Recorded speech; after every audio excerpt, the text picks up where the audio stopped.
or my son can't do this kind of activity at this moment, we will have to take our time for that child to um, be able to learn this particular thing. So it's a good thing we are doing. And I pray that for the subsequent years, we'll have more audience, not only teachers, but we will have a wider community listening into this. Sometimes you sit in a car and the driver doesn't even understand what the child is doing. They will just say, I cry with you, stubborn, dodo. That is what I hate to even hear from any other person. But they don't understand. So sometimes I just make room for some of these things. Either I take time to explain things to you or I just don't mind you. So thank you for this education you are doing. Now, I want to find out these days on the social media, you will hear a lot of people saying that this thing about the challenge about speech and then those other repetitive behaviors as a result of healing the gut, healing the gut, healing the gut. What are they healing in the gut? And is it also advisable that we buy some of these medication for our children? And what daily medications can we use to support our children who are on the spectrum so that they can thrive? Thank you so much for now. Thank you so much. Doc, over to you. Yes, please. Thank you very much for your wonderful question and contribution. And so, let me start by saying that a lot of research is going on, and a lot of research has gone on. And again, we say that we do not particularly know the exact causes of ASD, so that we'll be able to say that, okay, I know is if you eat this food, if you do that thing, if we didn't do that thing, we don't know. All we know are associations like some genetic factors, some observations here and there. And so that is making it difficult for us to really say that, okay, like all conditions, we can do a preventive work, because for us in the medical field, that's what we like to concern ourselves with, because we say prevention is better than cure. However, one of the things that researchers are saying is that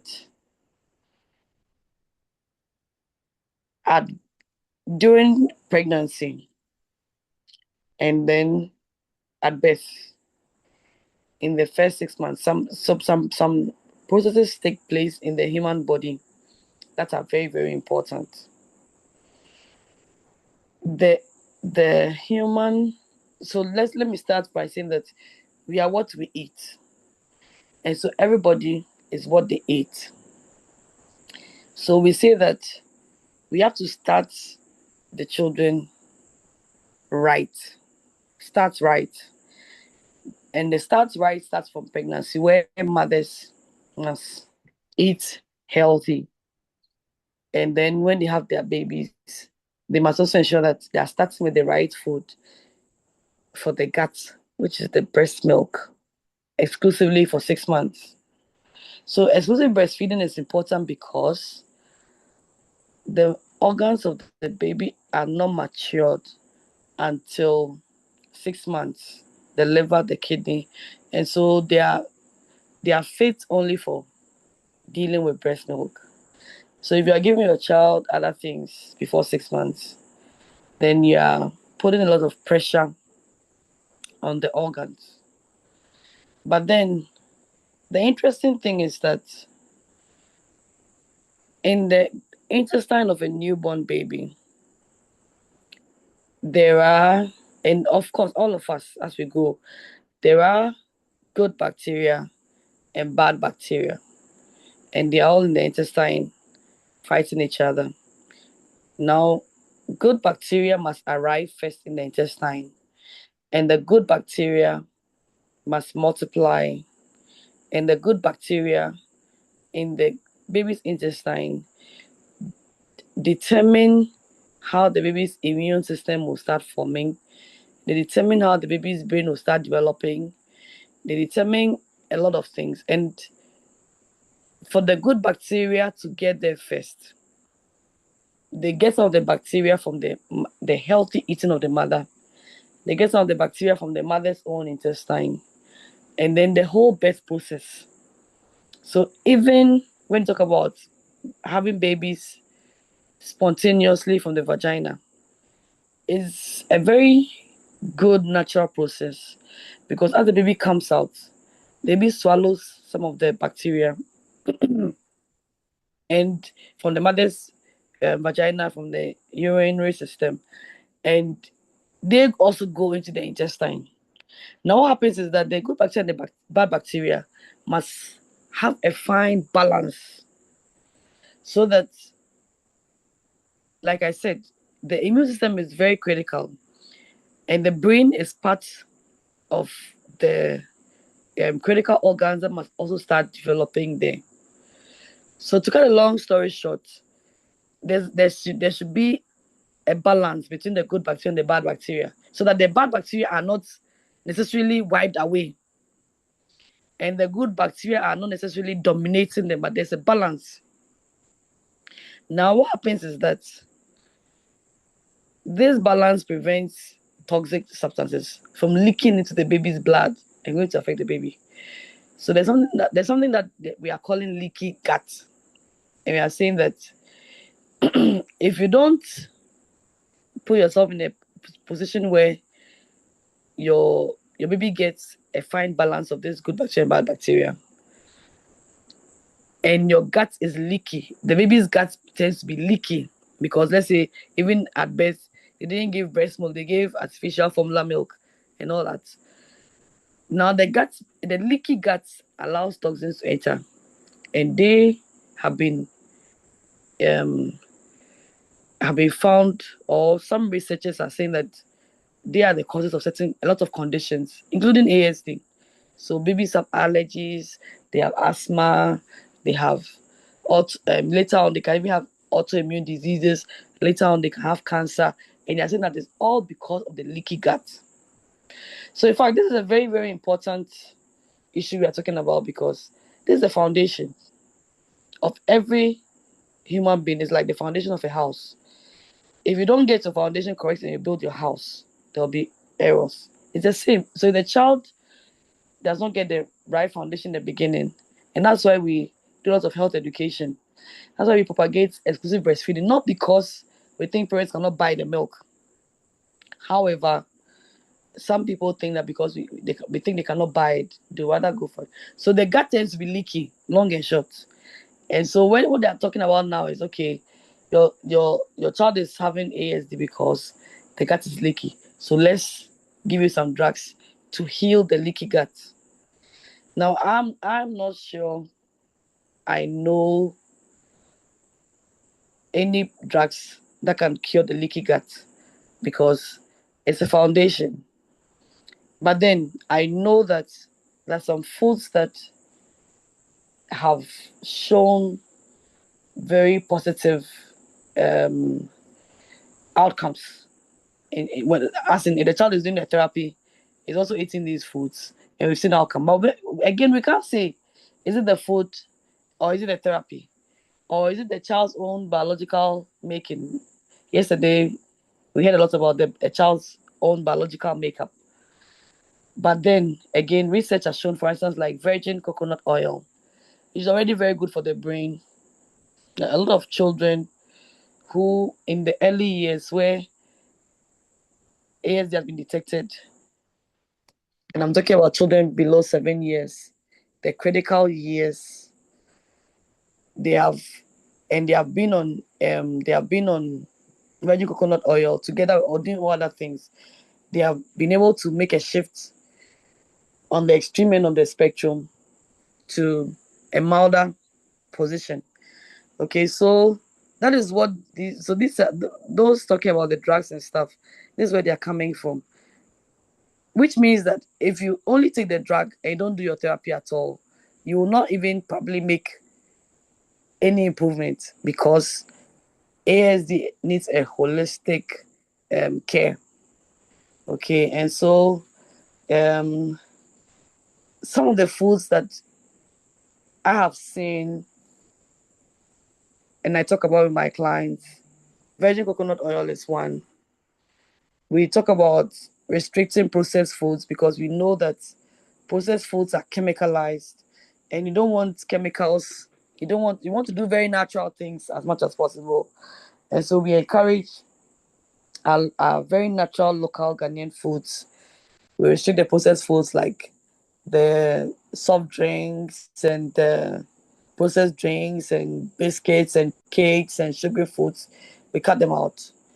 We encourage, again, plant-based foods, plant-based milk. So we restrict the cow milk. We talk about almond milk, soya milk, coconut milk. Then we even in with animal milk, and everybody can read about it. One of the things that people are talking about is camel milk. That camel is the only animal whose milk has shown significant improvement when it comes to ASD. Now I don't know, because I haven't had a client on camel milk, but then you can read about it. And camel milk is also not common, especially in parts like Ghana, except you're abroad, right? And so we are saying that processed foods include canned foods, because canned foods also contain preservatives that are supposed to keep the food on the shelf forever. Okay, and so they maybe end up being toxic. At 6 months, if your child starts eating, it's better to go to the shop. Go to the market, buy your watermelon, buy your orange, come and blend it, squeeze it, juice it, give it to your child. Now you know what is going into your child. Okay, and so here we are. This is the situation. ASD requires a holistic, multidisciplinary care, and that includes diet. But diet alone cannot solve the problem. And so you do what is the best when you hear it, and you trust that things will take shape as the child grows. Thank you very much. I hope I've been able to deal with that question. Thank you very much, Doc. We have some few questions in the chat room. Mr. Francis is saying that, at least from my point of view, many learners in the classroom are having issues with learning. Could it be a bit of autism spectrum traits that causes the differences and difficulties in learning? Okay, so if you're talking about what is happening now, it's a digital age. And I can tell you that the screens are harming the children more than anything. And so if they're having learning problems, we have to look at it again. What is the attitude to screens? Are they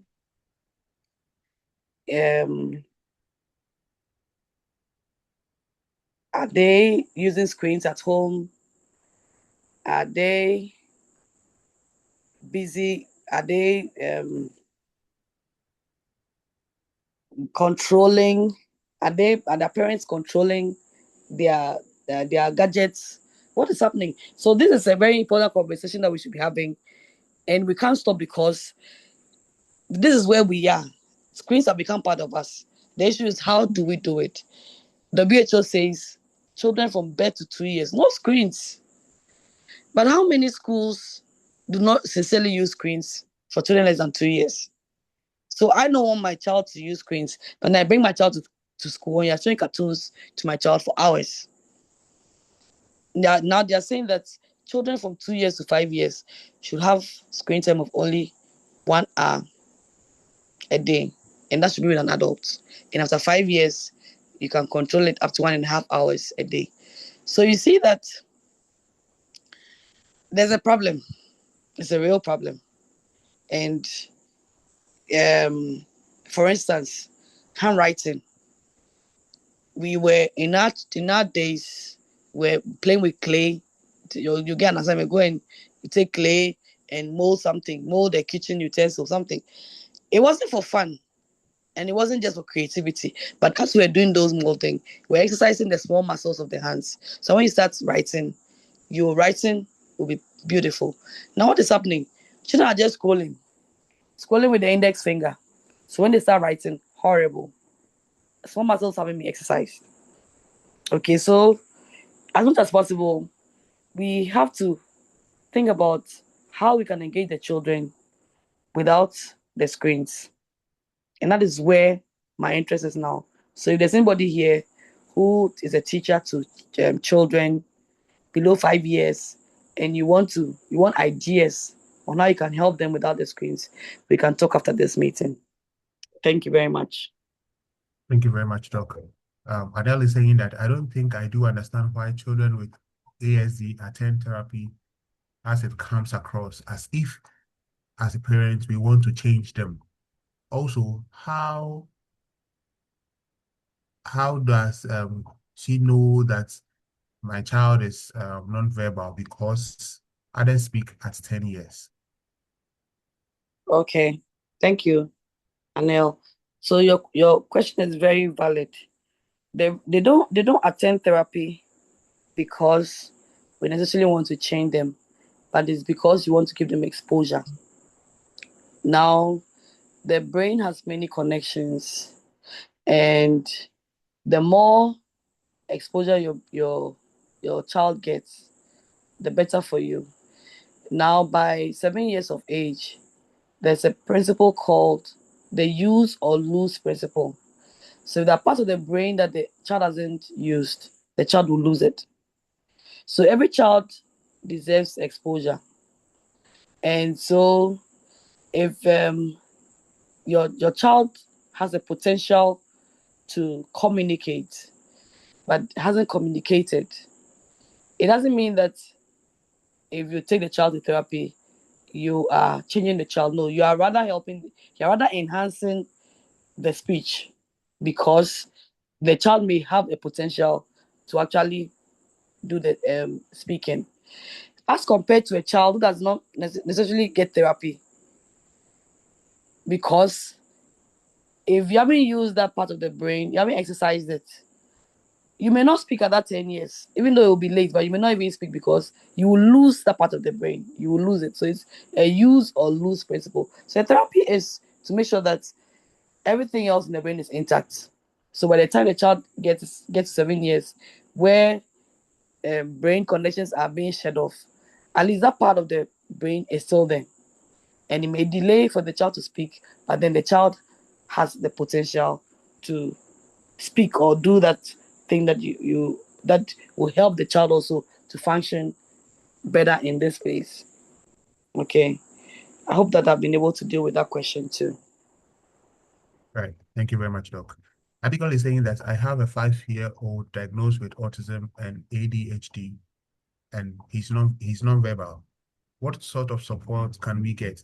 And also, he is in a regular school, which is doing nothing to help him. I've been advised to send him to a government school, and that is well, help him talk. Also, does having another child help my ASD child? And are screens bad for children on the spectrum? I have stopped all screens, although he loves watching and listening to songs. Right. So Abigail has a lot of questions here. Yeah. The first thing is, where did you get your diagnosis of ASD and ADHD? Because sometimes ADHD can look like ASD, and sometimes ASD can look like ADHD. And so, for someone to say that you have both, it means that the person must really know what they're talking about. What sort of support can you get? So you have to report to, I don't know what country you're in, but in every educational unit, there's a special education unit where they care for children with special needs. And so if you have your diagnosis and you send it there, now they will advise you on what school you can take your child to, because they know what schools have been assigned teachers who know how to help children with special needs, how to work with them. Because not every teacher has that training, and not every teacher can help you. So sending your child to a government school will not necessarily help. What will help is whether the school has a special education teacher in that school and what provisions they have made for inclusion. That is what will help. Okay, so you have to think about how you can also do other therapies, because the school is only one aspect of the many things that will encourage the child to do. Having another child may not necessarily help the ASD child, because the ASD child is in their own world. They're not really influenced by the parents of another child or not. But then again, children love to have other children around. And so we cannot say for sure what impact the presence of another child will have on the ASD child. Okay, so I'm not ruling it out. That yes, it may help, but typically that's not what an ASD child needs. The ASD child, among other things, if you've been following this week, you see that needs a lot of, is not suffering from attention deficit. Okay, has a different kind of brain, and that's how the brain works. And so, for instance, it may not understand empathy, and so it's 4-year-old, goes to school, who beats other children, doesn't understand, doesn't have a sense of danger, can walk into a pool, can play with fire. What helps the child is the occupational therapy, the behavioral therapy, that sensitizes the child to some of these things. And so now the child will need other children to practice these things on, but not necessarily because it will help. I don't know what kind of help it is, but then yes, it will be good for the child to have other siblings so that the child can practice the social and communication stuff that you may be helping the child to learn or acquire. Yeah, so screens are, I've said this already, screens are not healthy for children. And in the digital age, they'll definitely meet along the line. But then I think we have a lot of work to do in educating parents and helping them. Now, when they get to the age where, for instance, by 7 years, they go to school, they get research, they have to do it on the screens and everything. Now they have to start learning what it means to be a good digital citizen, how to be responsible with screens. And so we have it. Like I said, we'll not know the impact of these screens even clearly until the next 10 years, where we understand the harm that the screens are. Because what we can see now, we can see telltales of the harm, and then we'll see the full extent in the next. So yes, children less than 5 years, they don't need screens for anything. Someone will say, oh, we are teaching them alphabets. And I'm telling you, you can teach them without the screens. The old school way has always helped. And there's a picture that I love so much, where the Prime Minister of India went to visit Elon Musk, and Elon Musk's children were there. They were holding books. They're not holding screens. And if you try to enlarge what books they're reading, they're reading mental maths, and that's one thing that's missing in our schools. They're not doing mental anymore. When we were young, we're doing mental in school. So you see that a lot of things that we're doing in the past were helpful. We can make them better, but then it's like we are eroding all those things. We are bringing in new things that may not help our children. So that is answered on the screens. And yes, it's good that you stopped all screens. Yes, they should keep watching and listening. They should keep listening, sorry. Not watching, but listening. And the reason is because children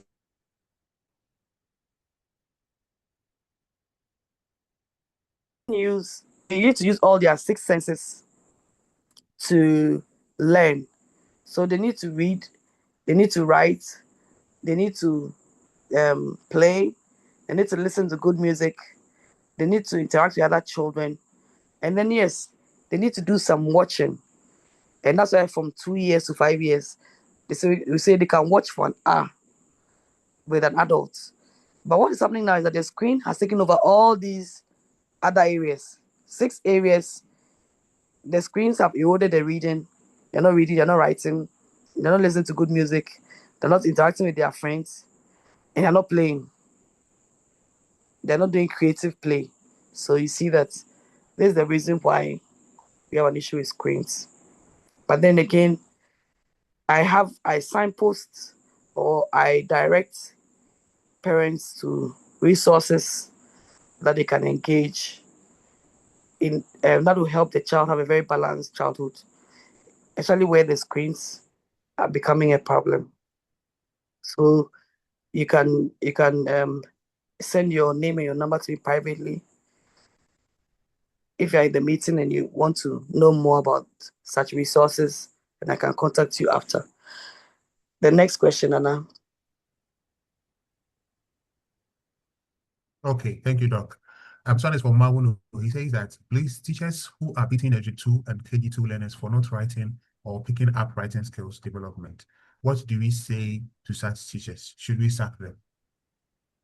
Yeah, so it means they don't understand what the work they are doing themselves, because is by this time every teacher, and every teacher who teaches children in the critical years should know that they develop at different rates. And yesterday, Nanamwa said that a lot.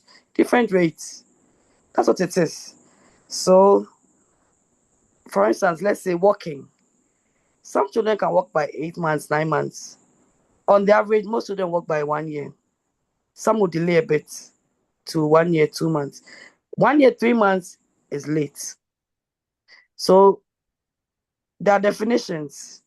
So if a child is walking, if you're in a class with a child who started walking at 9 months, and your child is walking at 1 year, 1 month, 4 months later, you don't have to feel intimidated or worried, because it's so normal. And so the teacher must understand that they are writing. The question is the child delayed? And if the child is delayed, what is causing the delay? The beating is not the solution, because the child may have a genuine problem. And so we have to find out what is the problem. Sometimes in the critical years, one of the things that even affect the children is the social environment in the home. Father and mother are divorced. Father and mother are fighting. Just that. So if the child is there, is not picking up writing skills, you are beating the child. But the child has a very toxic environment. When they close, they go home into, and that is not allowing them to function. So it's a very holistic situation where I think that what we have to be doing is for schools, it's for platforms like this, it's for families, do a lot of parental education. That's what parental training. In fact, we are lacking in parental training, and we are doing a lot of toxic things to children when we think that we are helping them. And so there's a lot of omission also. And these are the things that we need to know. So I don't think that the teacher should be sacked anyway. I think that the teacher should be trained and be taught, because if the teacher is properly trained in training school, I don't think that they taught the teacher to be the child. But the teacher is only doing what he probably experienced when he was a child, because you know that our parents And our teachers, when we were children, they used to use the kicking a lot on us. So we're probably doing that because of that, but not because they were taught. So the teacher should be called to order. Next question, Anna. Right. Thank you very much. Mr. Gabriel, your hand is up, so please you can unmute yourself. Thank you very much. So my name is Gabriel Boachi. Um, um, I'm joining from UK. I'm part of the Ghana Association of Southampton, and I'm the project director for Autism project, which we are currently running with the Ghana Association. We do a lot of awareness program and a lot of engagement within the community. Okay. My question is, I've noticed a lot of autistic children have got a bit a linkage with ASD, attention deficit hyperactive syndrome. Or I've got a child who's autism and also got ADHD as well. How do we differentiate that they are just on the autistic spectrum and not ADHD? Because most children have got that hyperactive syndrome unless you go down the route to do the assessment and to get it diagnosed. Then you get to know that they have that, and you can probably go down the treatment route. So that's one question. And another question is, in Ghana, do we have facilities to do ADHD assessment, and do we have treatment centers there which others can access? Thank you. Right. Thank you very much, Gabriel. So before we see a child as ADHD or autism, we know that we would have conducted a few tests here and there.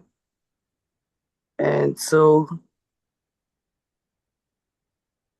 if the tests were conducted by a specialist, I wouldn't berate it.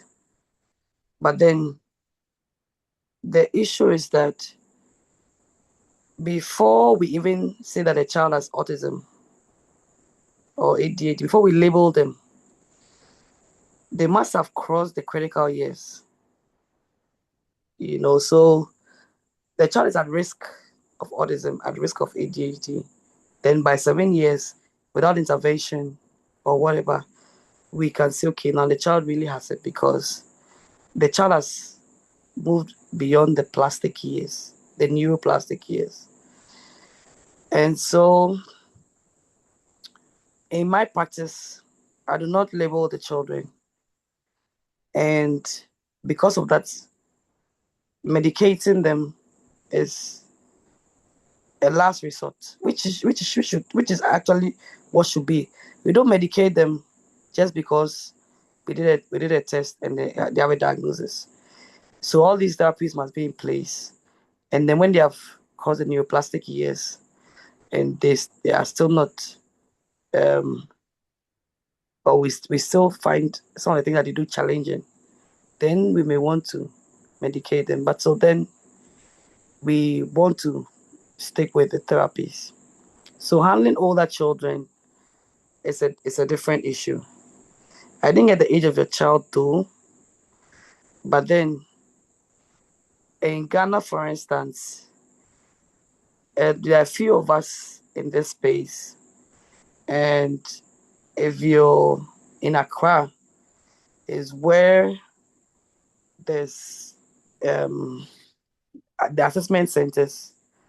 There are some hospitals that we can point out to you where children can go to and get diagnosed and get treated in quotes, medicated, get therapies. There are schools they can go to beyond Accra and Kumasi. It's difficult for you to actually get that kind of structured assistance.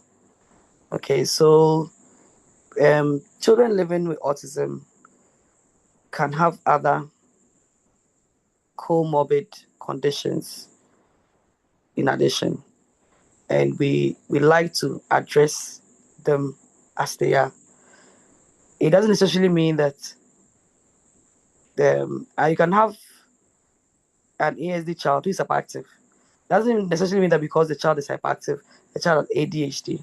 Okay, that's what I'm saying, that I won't berate whoever is saying that, but then it's case by case. It's a child and what we think we can do to enhance the child's daily living or lifestyle that we will address. Yeah, so there are medications, but we would like to medicate older children. Most of the time, children who are approaching the adolescent age. I don't know if I've done justice to your question. Thank you very much, Doc. Thank you very much. So before we pick Madam Faustina, I can see your hand up. Let's also pick one question from the chat room. He says that, how do you handle an autistic child? That is from Angelica. He said, how do you handle an autistic child that has a very low attention span, despite using so many methods on her? She is 4 years plus and speech delay. And when upset, she hits her hand and her head. Okay, so the very low attention span, again, is relative. If you've been in this meeting, you've heard a lot that sometimes they may not pay attention to something, but then there are other areas where they pay attention to. So the attention is stronger on another thing, or maybe very low on the particular thing that you want your child to pay attention to. And whatever the child is paying attention to may be the strength. And you have to think about that as probably the child's strength that you have to celebrate and help the child to develop in an S, rather than thinking that now I want my child to focus on this other thing or that other thing. And so 4 years is still a very ripe age. The brain is still neuroplastic. If your child is eating the right foods, like the ones I've mentioned, if the child is doing all the therapies, speech therapy, occupational therapy, and you are engaging the child yourself at home, if the child is being read to, now reading is very important. They may not show interest, but they are listening. Reading is very, very important. Reading increases a child's IQ by 6 points and can increase the vocabulary by 40%.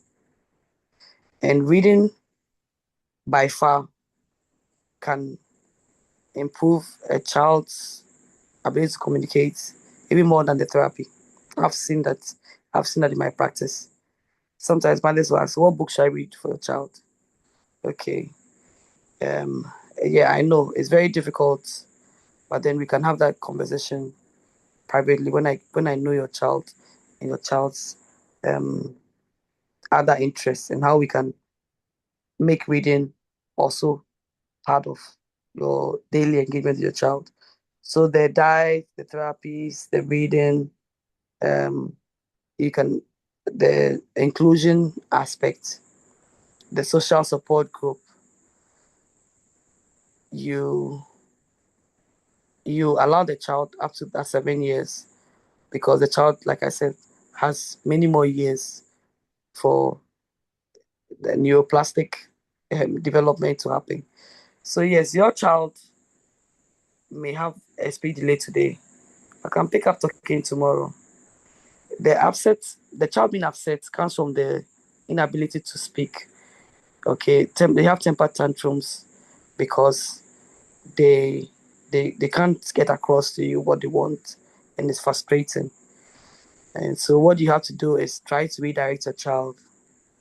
When you see a child is doing something like that, try to re-engage your child, try to distract your child, and it takes a lot of patience. Okay, so they change. They won't do that. They may not do that forever. And so, wonderful parents, doing your best. Don't give up. Just continue to do it. And like we said yesterday, we'll be saying the whole week, celebrate the progress, celebrate your child's strengths, go into your child's world and try to see what your child is attracted to, what the child loves, and then think about it. How can we make the best out of this? And don't box yourself with the maths and English alone that you're studying in school, because there are 9 types of intelligence, and all the 9 types of intelligence are in the community. And maths and English is only one type, it's only one kind of intelligence. So if your child has other areas of interest, the question is, how can we develop it? And that should also be another thing that we are interested in. Thank you. Thank you very much, Doc. Madam Faustina, go ahead. Yeah, good evening, Doc, and good evening to Good evening. everyone. I couldn't join early because I was engaged somewhere, but then I think the little I've heard is very insightful, and I'm very glad I'm in this meeting today. Now, my issue is, I think most of the time, or for me, what I've heard mostly is how to deal with autistic children. But then I'm having issues with a child getting to adolescence, and it's a male. So I don't know if there's something different that is supposed to be done for children on the spectrum who are getting to adolescence, what we can do to help them, because I'm sure they'll begin to have these emotions, and I think how to express it is becoming a challenge. So I want to find out if something can be done to help me. Mhm. Thank you very much. Your question is very, very, very, very relevant, because as they go, children with special needs, as they grow into the teenage years, into adulthood, it becomes very, very scary, because they are unpredictable and they become more difficult to manage, handle, because they are becoming stronger, bigger, taller, more set in their ways. And for us, that is why early detection and screening in children for autism in particular is very key, because, like I've said before, that the child can move on the extreme end of the spectrum and come closer to the other end where they can function better. Okay, function better with respect to socializing and communicating, because, as we said, it's a social communication disorder. So when they become adolescents, males and females, they have their peculiar challenges. The females start menstruating. They don't even know how to. We can't even explain to them what menstruation is, how to handle it. And in a conversation that we had, one mother actually said, "Look, I have to, at every menstrual period time, I have to buy like 3 packs of sanitary towels, because every time she goes to wee and sees the blood, that we have to discard the sanitary towel, and these are the real challenges." So your concern is very valid. And so in a male who's approaching adolescence, again, we have to think about how is the child's daily functioning like. Okay, what's your peculiar challenges? And that is where we are pushed to bring in the medications. I see children at that age, some of the problems that see includes insomnia. They are not able to sleep. They don't sleep early. Or they wake up after a few hours and they disturb. So the parents said, no, let's medicate the child. So the child can't sleep, and all sorts. So at that age, when the behavior is challenging, we don't really have a choice than to medicate them, to keep them calm, to make them more cooperative, and that is because it can be a whole thunderstorm that you may not be able to manage. Okay, so that is what you have to consider. And if I don't know what region you're in, I don't know where you're joining from, but if you're in Accra, for instance, there are many schools and a few hospitals that they can direct you to, and they'll be helpful to you.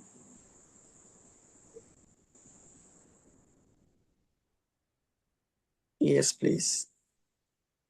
Thank you very much, Doc. Right. This is coming from Rosemary. She says that, please, how will you support a non-verbal learner who is trying his best through gestures, but the dad doesn't want it that way? So he has made him stay home to tutor himself. How will my boss and I convince him to bring the boy back to school, probably? This is very difficult because it is also part of the psychological issues that come with diagnosis, unexpected diagnosis. Okay, everybody anticipates that their child will grow, will talk, will go to school, will become an engineer, will become a lawyer or something. Nobody expects that I may have a peculiar challenge, and that may threaten whether my child will be that what I expect or not.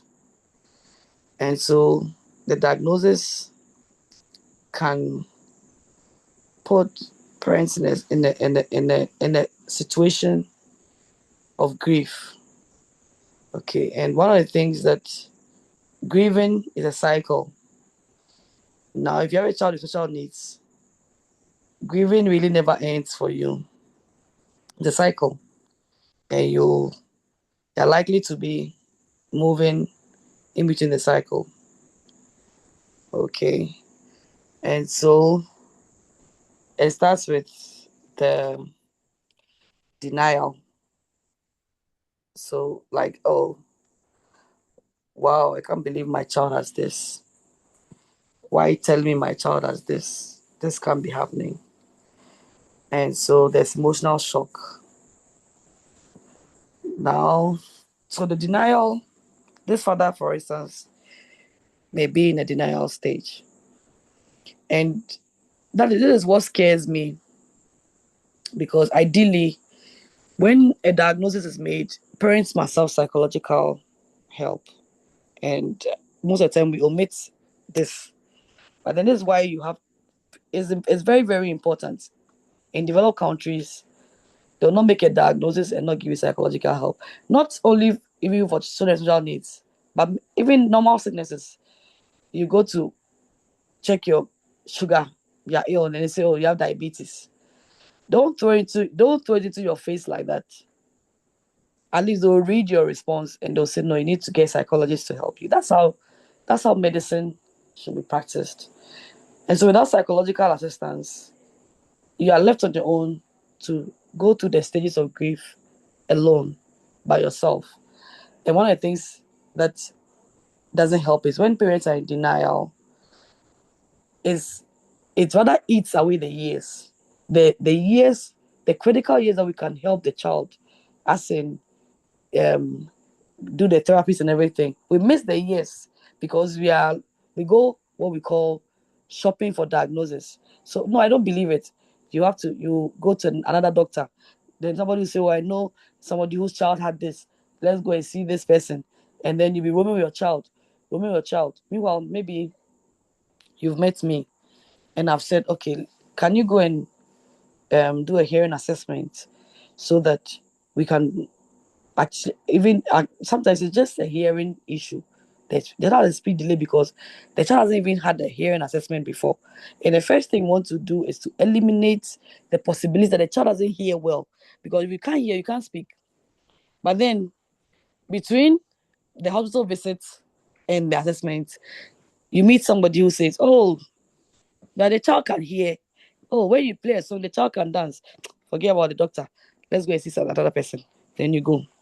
You are shopping for diagnosis. And so by the time it becomes a real problem and the child is brought back to me, the child is now 9 years of age. You've missed the neuroplastic years. And so here I am with the child that I've seen before, when the child was to be 2 years. And 2 is a very, very good age to observe some of these things, to say, no, I think my child needs to see a doctor. Because you have up to 5 years to improve the child's diet. You have up to 5 years to do a lot of things with the child, to engage the child in reading. You to expose the child to a lot of things. But then you've missed it because you were walking around, doing this person. And of course, I don't blame parents because, like I said, it's a stage of grieving, and that's why the psychologist will come in. So you know where you are in the stage. So if you know where you are, you still stick with the doctor, what the doctor is saying, a trusted doctor, and don't go losing out on the critical years. So because when the years are gone, it's gone. The child is 9 years. We can't do much for the child because the brain is not that neuroplastic anymore. So there's a denial. From the denial is anger. Some of the parents will be angry at you. Why you say my child has this? It's because they themselves have seen something. They're denying. The next stage is anger. So they are frustrated. And they maybe blame others, blame their wife. And so a lot of marriages can break down at this stage. They can blame the doctors. They can blame the pregnancy. They can blame their family. They are looking for somebody to blame. And as for us, health workers, they blame us all the time. They can even blame God. So there's anger. Then after the anger goes on for a while, we begin to bargain. Okay. So the bargaining is, oh, if only my child could walk. If only my child could talk. If only thoughts. Okay. And that is depressing also. Because as soon as you see other children, you wish, oh, if only my child could do this. And the whole aim of this a program like this is to tell you that, look, don't postpone your happiness. Find your joy in your child now that you have the child. Because your child has certain good qualities that you are not looking at. You are blinded because you're looking at somebody else's child. Can you start looking at your child too, to celebrate something about your child? So you are postponing your joy, and you are postponing it indefinitely because you may never have that joy. But then we have seen people pull through, people identifying what their child can do, and we are saying that it is possible. You have support, you can do it too. So they begin to bargain. After the bargaining, yes, comes the depression. So you become depressed because you're thinking, if only I could do this, and it's not happening. If only I could do this. So then you're met with the sadness, the withdrawal, the hopelessness. You're tired, you lose interest. And then after a while, you begin to accept, okay, well, what can we do? How can we move forward? And I'm saying that by that time you get to the acceptance, if you don't have a psychologist who's helping you to grieve, then your child is like 13 years. Child like 14 years. And some of these conditions, they become very, very pronounced in adolescence because brain development slows down after 7 years. Right about 7 years, it slows down. But in adolescence, it picks up again. That's why you see that by the time they go to secondary school, they've grown taller. Their voices have changed. They are speaking in a baritone voice. The girls are developing brain. Because development begins again. It starts again. So by this time, because we didn't get the child in the first developmental stage, the second stage, it becomes very, very difficult to handle. And that's why we say no. Let's detect these things early. Let's screen. Let's do our best, and let's allow the child, because it can only get better. It will only get better. It won't get worse. So if by 7 years you think that nothing has happened, I'm telling you that it has only gotten better, because it can get so bad. It can get so bad. Yes, so I think that I've answered that question satisfactorily. Thank you very much, Doc. All right, so if you just tuned in and you just joined, this is the free consultation from the Autism Webinar 2026. We are having this with Dr. Nana Esi Gaisie-Tetteh. And so keep your questions coming. And also, if you want to ask a question, you can also use the hand up icon, and I'm going to unmute you so that you can orally ask your question. But then, with any reason you want to type it as well, the chat room is open for your questions. We have this coming from Mayu. She says that my boy will be 7 years this year and was diagnosed level 3 autism spectrum disorder and has improved to level 2 this year. He is nonverbal. He does not have ADHD and hates writing. He is in school though. All right, Doc. Yeah. So,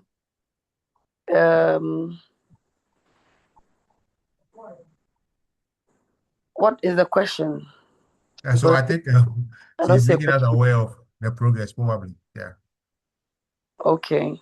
So such a child needs a special education teacher.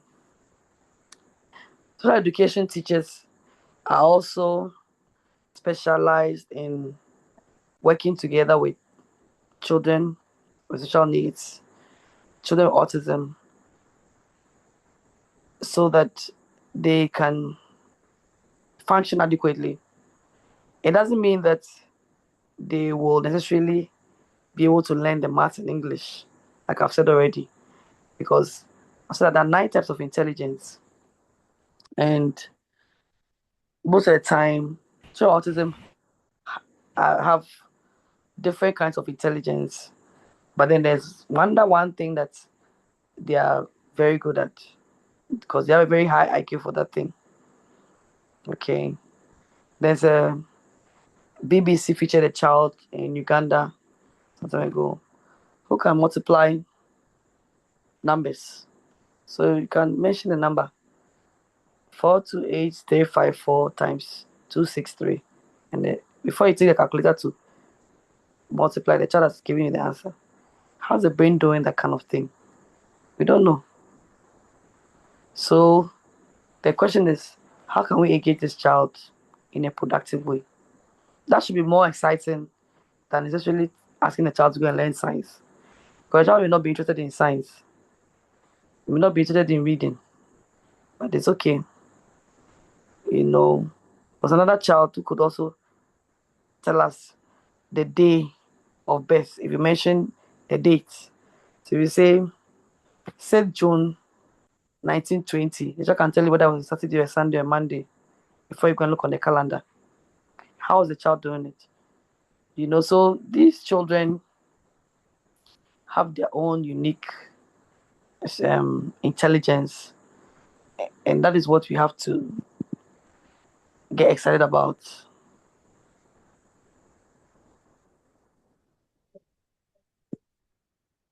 Now, I think you missed 2 questions. Hey, Doc, which one, please? Mr. Francis was asking, okay, I think I've dealt with that question. The ability of the brain to get along with core academic learning. Yes. So, core academic learning, even core academic learning, I'm saying the child may not be interested in all the subjects even. Look at the number of subjects they are writing at BC. One child is writing 10 subjects. We wrote 10 subjects. You ask yourself, for what? Can't they just streamline these subjects like 4 or 3?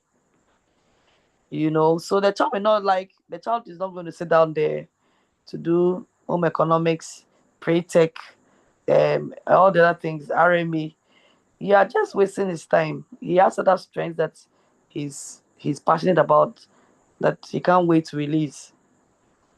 So um parents must also be broad-minded about these things and not allow the national system to discriminate against them. In fact, I have a column in the Daily Graphic where I advocate for all children. Every Wednesday, I write articles. And last Wednesday, this is what I wrote about, that we need to rethink education and how we assess the children. Because it's not a fair system where every child must go to school and learn maths and English and write BC. No, that's not how to do it.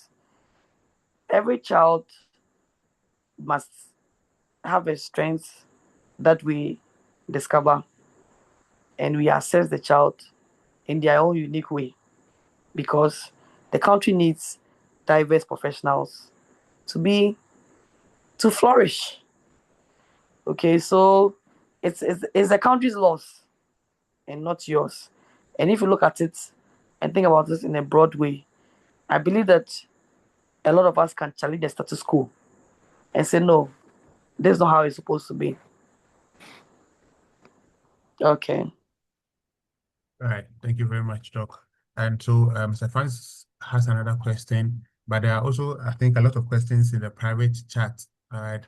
So I will do that I will ask that of Mr. Francis, and then we compile all the ones in the private chats.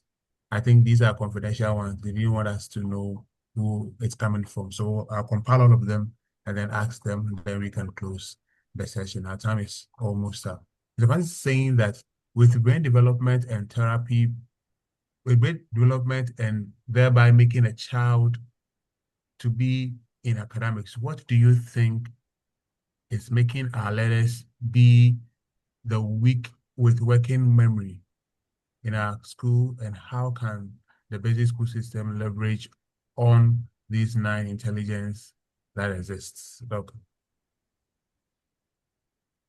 Okay, so I think I've said that the problem with children now and learning, a major issue is the screens.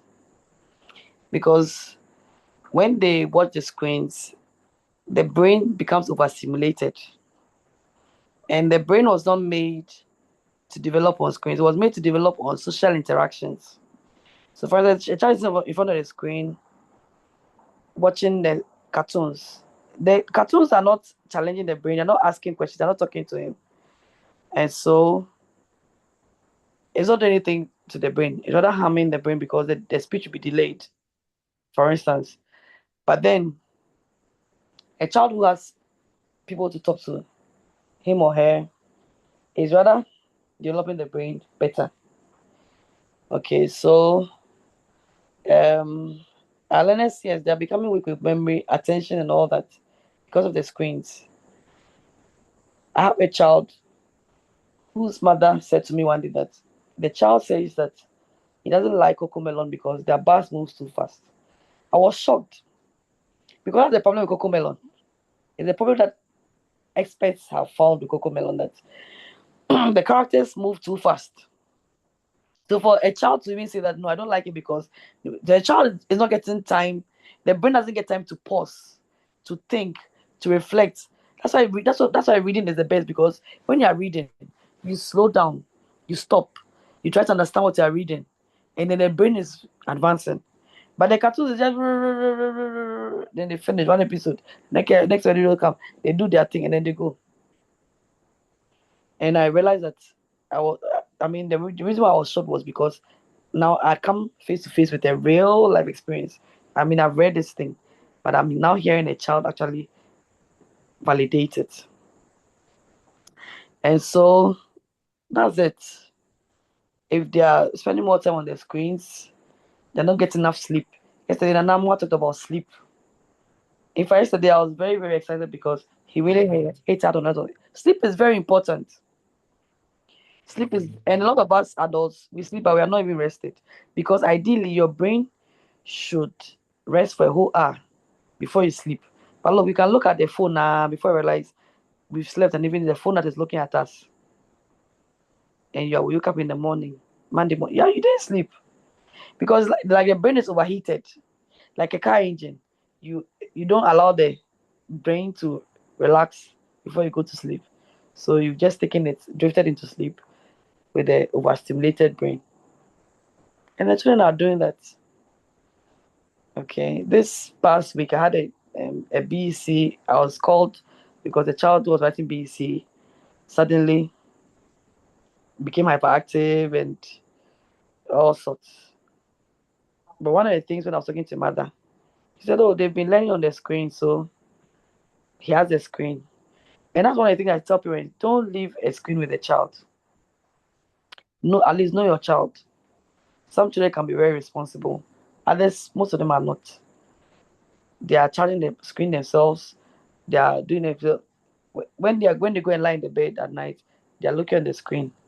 The light is off. They think they are asleep, but they are on the screen. They are spoiling your eyes. You're not getting enough sleep. When you wake up in the morning, you misbehave. So a lot of the misbehavior that we see in school too is because of the screens. So it's a whole lot of things in this digital age. And your last question is, how can a basic school system leverage on the 9 intelligence that exists? First, you have to know what the 9 types of intelligence are, and then as a teacher, you look out for a child's strengths and encourage it, because some people may have other forms of. Some people will have multiple types of intelligence, so not just the one thing, but they may have even more. And so you have to know and be able to identify a child's strengths and then engage the parents. And over time, if you're in a school, I'm sure you have your own ideas how the curriculum can be developed to factor them also. All right. Thank you very much, Doc. We have about 10 questions in the private chat. And okay, so what I will do is that, Doc, I would let me ask this one, and then the rest I will try to call some of them of which we have touched on already, and so I will skip and compile them into three, because our time is almost up. So one is saying that the name not mentioned. One is saying that I have just given birth. Okay, at what age should a child reach milestones like smiling, babbling, and first word? Because these are the signs I was told by the medical experts to look out for if I want to diagnose or I want to early detect autism. Okay, so the milestones, they are quite many, but just to go through quickly, the baby starts smiling without anybody smiling with them as early as 2 weeks. So 2 weeks to 6 weeks, they start smiling. By 3 months, they can hear noises and they repeat the noises. So we call that cooing. And then by 6 months to 7 months, they start responding to their names. So the child is not responding to the name. It doesn't mean the child is delayed yet, but that's when it should start. So you are alert. Now, let me say that if you're not sure about anything, come to the hospital. Don't let anybody tell you that it will be well. It will be no. We stopped that kind of language long time ago. Always come to the hospital to check. Okay, so 6 months, they respond to their name. At 7 months, they do something we call social referencing. Social referencing. When they meet a stranger, they'll look at you, the parents, to see your reaction before they react. So if you are smiling at the stranger, they know they have to smile. If you are not smiling, then they know they don't have to smile. So social referencing. You don't know how to behave socially. They reference you. By 9 months, they start jargoning. So jargoning means that they have their own language. By 1 year, they say mama, dada. They can clap. They can wave bye-bye. they are walking. That's by 1 year on the average. By 1.5, you should to send them. Bring your diaper, bring the remote, bring your water. And around that time, they'll start also improving their vocabulary. So they'll start saying things like water. If they are the very thing that they hear in people's names, start mentioning names and all that. By 2 years, they should be forming 2-word sentences. So first they are saying one word, but now they can say to come here. Shut the door. Do this. And some children do these things much earlier though. But then around that age, most of them will do it. Now there's something called language explosion. By 2 years, they can increase their vocabulary from 50 to 500. It's a language explosion. We don't know how it happens. But they are saying a lot of things. And you'll be amazed when they are saying those things. Then by 3 years, they can say 3-word sentences. I will eat. I am here. So these are just a few of the things that should help you to track your child. Yeah, I think I'll end here. Okay, Doc. Thank you very much. But let me say that if you have a baby, the best time to start teaching your baby is now, because ideally we should start teaching children from 7 months in utero. But a lot of us don't know. You think children can start learning when they start talking? You are late. Your child can start learning right from inside the womb. And let me use the opportunity to say, somebody says, can you share the learning materials with us? Oh no, I'm not. It's not about learning materials. It's about ideas. Okay, and I've said one thing is first and reading. So books, right? So yes, ideas. We can talk about that. If you send me your number, I'll contact you. And another person says being intelligent part of the spectrum trait. Not necessarily. Not necessarily because we don't.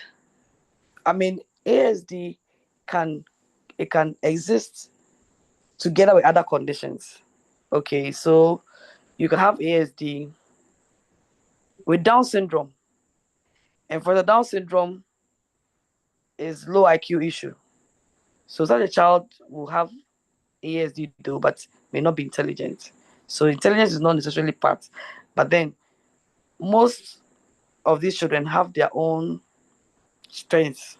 Okay, so I think the question, the where there is strength and not necessarily intelligence, because even children who have Down syndrome have their strengths, and if you can catch their strength and help them, they can also contribute meaningfully to society.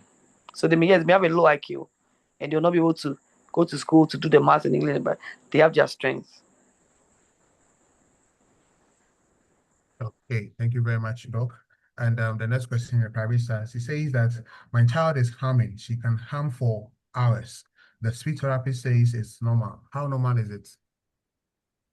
Yeah, so that's very characteristic of children with ASD. They can hum. They hum a lot, and so it's normal. It's very normal.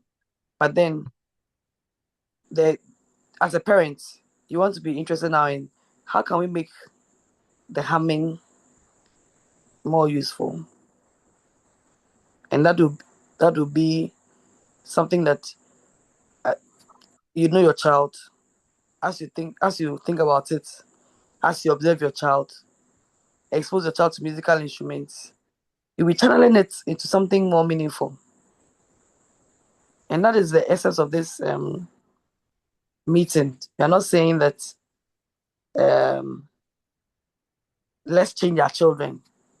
We are saying that let's find joy, let's celebrate them, let's identify their strengths, identify their uniqueness, and let's help them to also contribute to society.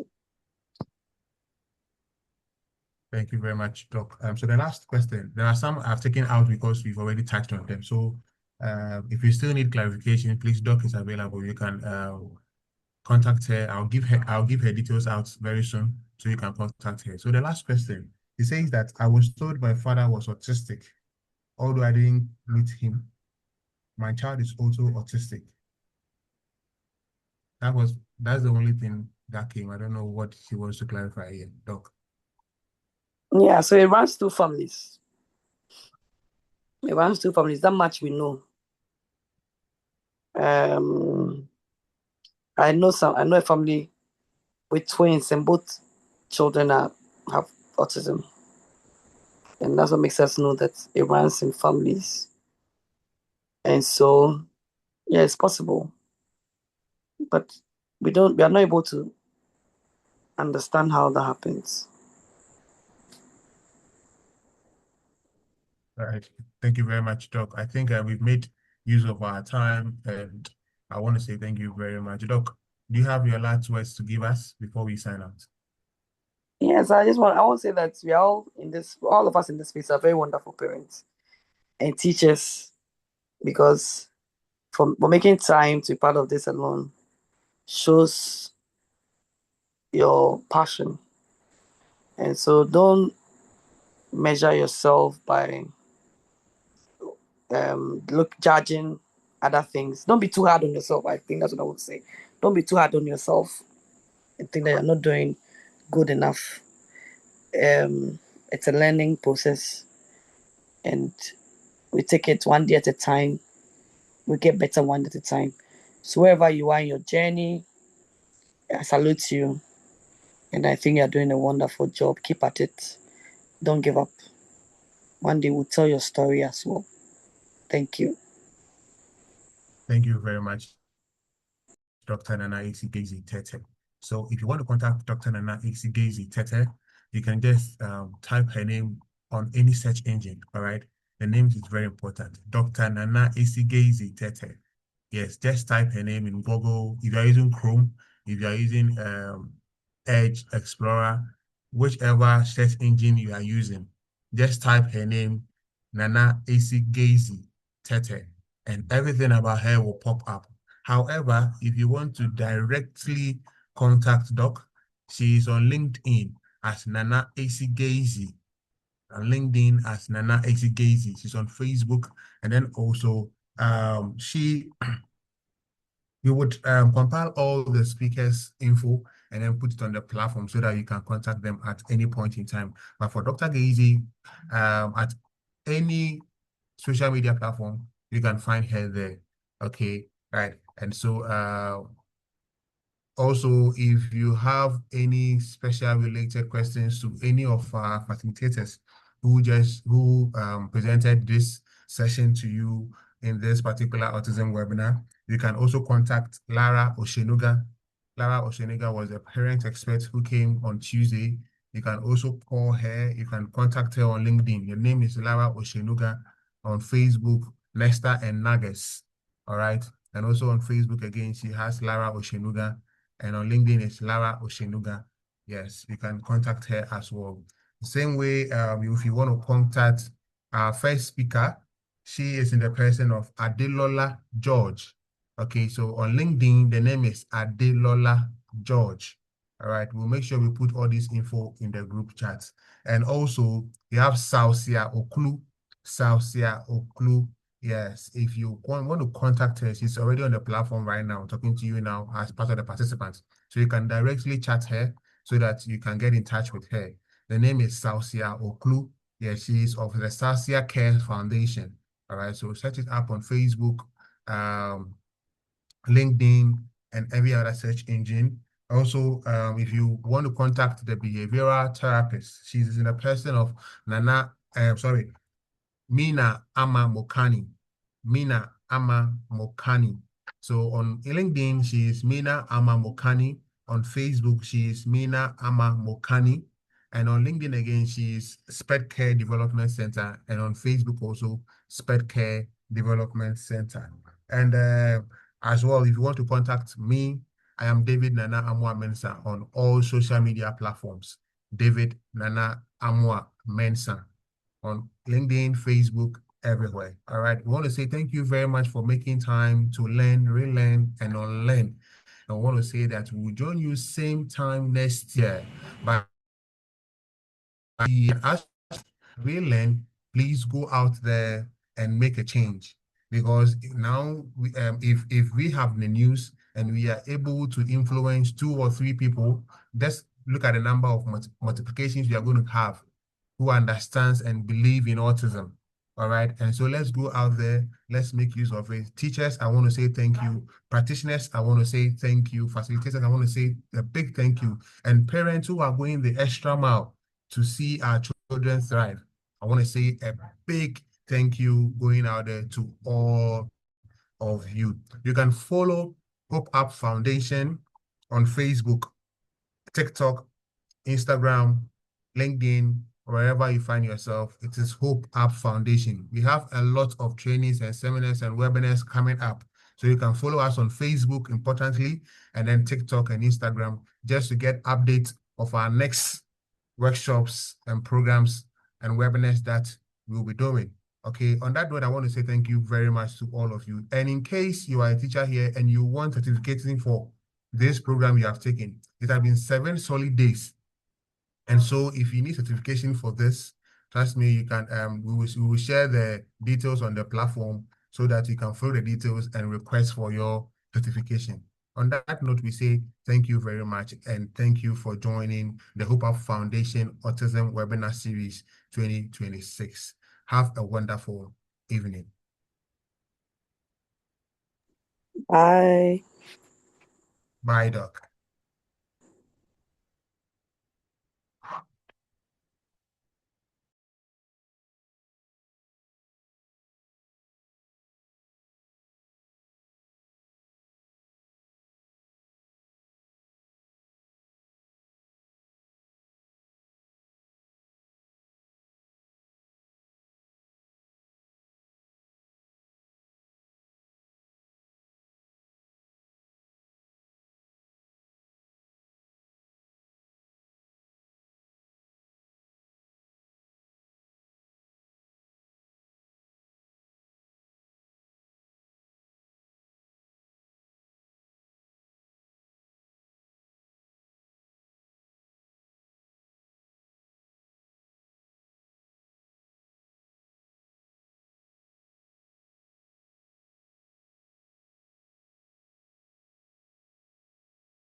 We accepted it here, but it's better than it used to be.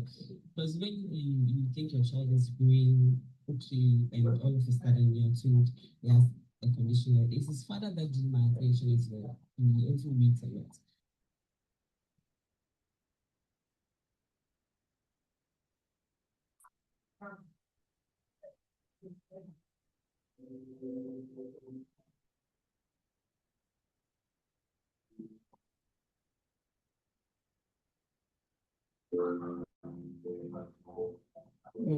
A practitioner and a facilitator in the special needs area, if I may put it so.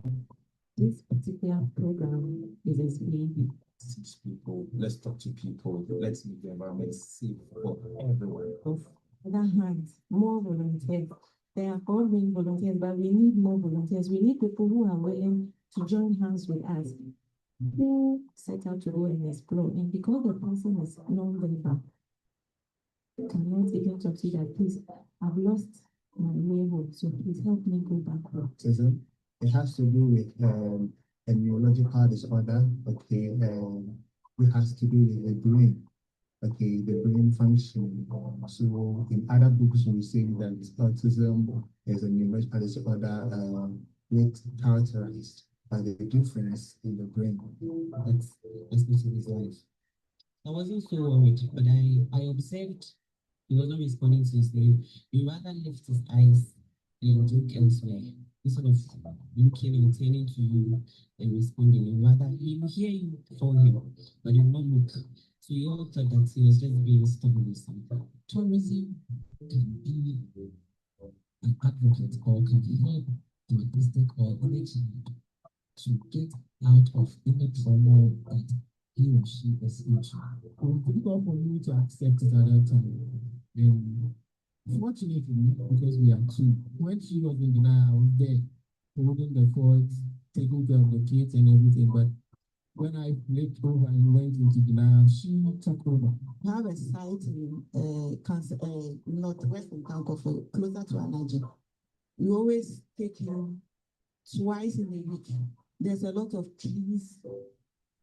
Like the oxygen there is very good for him. When Madame was talking and she spoke about society, how we accept these children, and I thought we are not the hero of society. Not even with autistic children per se, but children especially, the way we behave towards them, it's not nice. So going forward, now that we are hearing this, how best can we help as facilitators in the church to accept whomever child that comes around?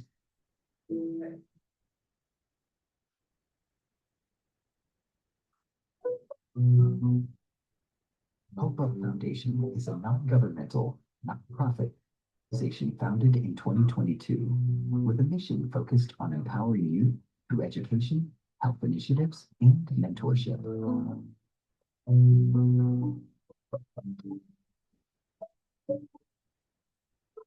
Our goal is to inspire active participation in humanitarian work among young people, creating lasting change in communities.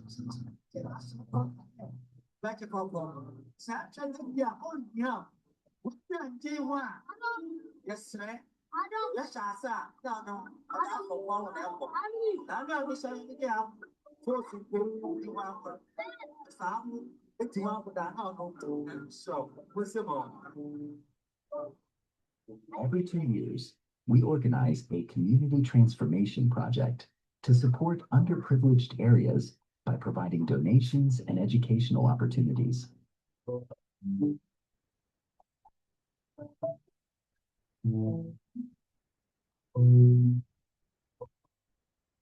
most recent project, we selected Urencia, Christian community, after thorough research.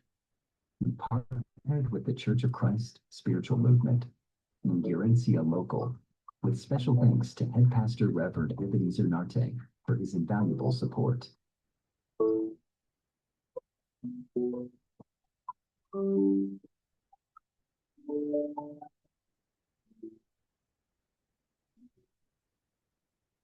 Together, we donated clothes for all ages, books for education, and took the opportunity to speak with the community about the importance of unity, hard work, health, and staying away from harmful substances that can endanger their lives.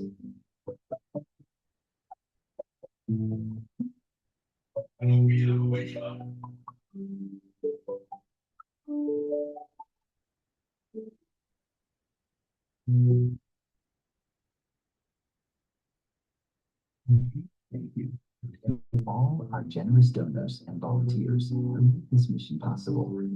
Your contributions were vital to the success of this project. We are truly grateful. Together, we are Hope Up, and together we continue to make a meaningful impact.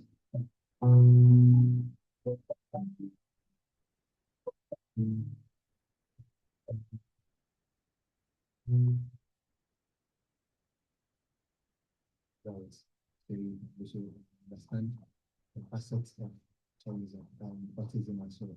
So when we talk about autism, it has to do with a neurological disorder. Okay, it has to do with the brain. Okay, the brain functioning.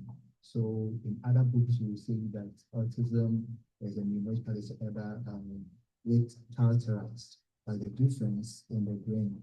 Okay, so we understand that all of us here within the trimester of which we are all conceiving in our mother's womb and trying to form up as babies or as individuals, we undergo certain developmental changes. Now, in this case, if anything should affect these developmental changes, you might not even talk about autism, but then we might also end up having a different disabilities. Okay, so we have a lot of disabilities when it comes to childbirth. It can be with what we normally know as the educational disability, when we talk of a child having dyslexia, when we talk of a child having dyslexia happen to be you not being able to read, okay, or maybe you have letters and you're not able to bring them together to form meaningful sentences. That is dyslexia. And then also we have dysgraphia. It has to do with your impairment in writing. So if you have a child, the teacher here will have a child in your class, and the child is not able to write, you shouldn't it as if an also about them. It can be look into the other side of it as well. So that is dysgraphia. And then we have dyscalculia. Okay, that has to do with mathematics. That's what it. I wasn't so worried, but I observed he was not responding to his name. He rather lift his eyes and look elsewhere instead of looking or turning to you and responding. Rather, he will hear you call him, but he will not look. So you all thought that he was just being stubborn. So we visited his grandmother one day. He was almost 2, and I think because she was in the medical field, upon seeing these signs, got alarmed and had a discussion with me and suggested that we see a specialist or a pediatrician to assess him, because that's what she threatened. I didn't want to believe it, but I followed. So we went to see one pediatrician. They assessed him, then later referred us to Kolebu to do other intense research and test on him. So they give us, we first tested on his hearing and everything. They said he was fine, he could hear all that. So one test to another, seeing one specialist or another. Finally, we saw a neurologist in 3 o'clock. So she finally said that she suspects he's on the spectrum because of a few signs that she had seen.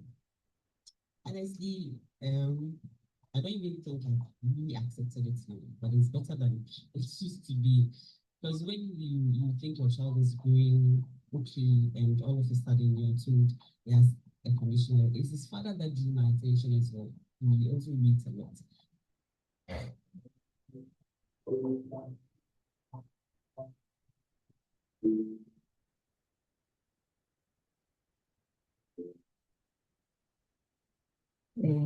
A practitioner and a facilitator in the special needs area, if I may put it so. This particular program is as baby. Teach people, let's talk to people, let's make the environment safe for everyone. On the other hand, more volunteers.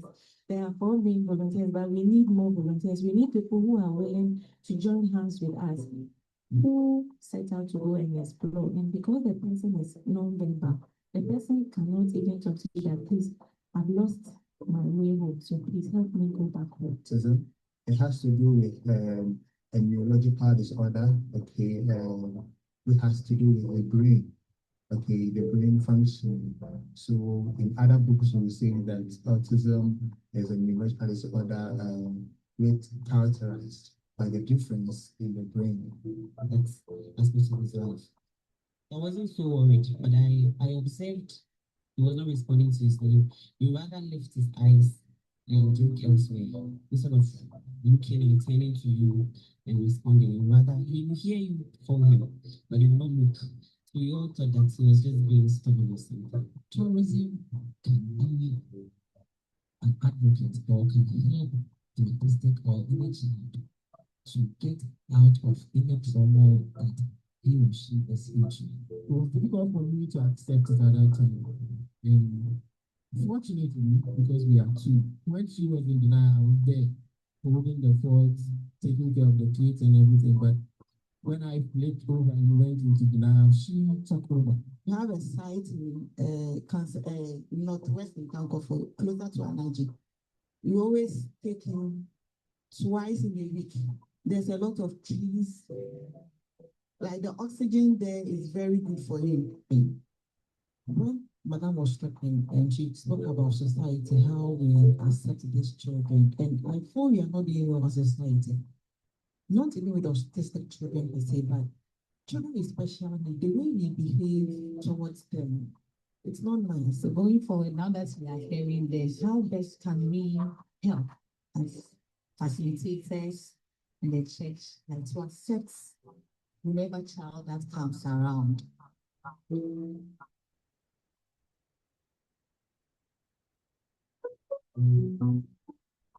Hope Up Foundation is a non-governmental, nonprofit organization founded in 2022 with a mission focused on empowering youth through education, health initiatives, and mentorship.